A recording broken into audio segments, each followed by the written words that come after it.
Sir எங்க தெருவு பக்கம் வந்து கேளுங்க சார், நான் ரொம்ப நல்லவன் சார். என் தங்கச்சி கூட வந்துச்சு. வாமா. அண்ணே, போலீஸ்ல அவங்களை கூட்டிட்டு போயிருக்காங்கன்னு கேள்விப்பட்டதும் எனக்கு ஒண்ணுமே புரியலண்ணே.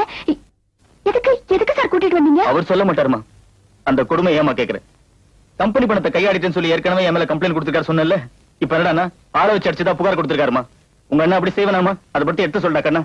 நான் என்னோட பேட் டைம் சார். அம்மா, அதுக்காக நீ யார் மேலேயும் தப்பா நினைக்காத.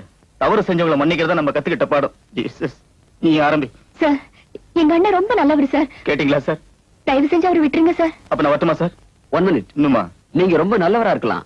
புகார்னு வந்தா விசாரிக்க வேண்டியது எங்க கடமை. நீங்க இவ்வளவு தூரம் சொல்றதுனால எப்ப கூப்பிட்டாலும் ஸ்டேஷனுக்கு வந்து ஆஜராவேன்னு எழுதி கொடுத்துட்டு போங்க. பேனா பேப்பர் கொடுங்க சார். ஹலோ சார், நீங்க இங்க எதுக்கு? சும்மா ஒரு வேலையாவா? இவர்தான் எங்க அண்ணன்.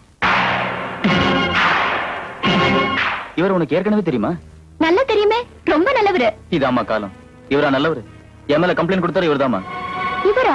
தங்கச்சி கிட்ட அண்ணன் போய் சொல்லணுமா? ஏன் சார், எந்த தப்பும் செய்யாத எங்க அண்ணன் மேல நீங்களா கம்ப்ளைண்ட் கொடுத்தீங்க? அன்னைக்கு அவசரப்பட்டு உங்களை ஒரு ஜென்டில்மேன் சொல்லிட்டேன். பொண்ணுங்களை கண்டாதான் நல்லது செய்வீங்க போல இருக்கு இல்ல?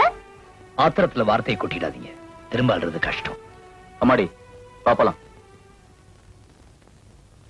நில்லுண்ணே, அந்த ஆளு நாக்க புடுங்கிக்கிற மாதிரி 4 கேள்வி கேட்டாதான் என் மனசு ஆறும்.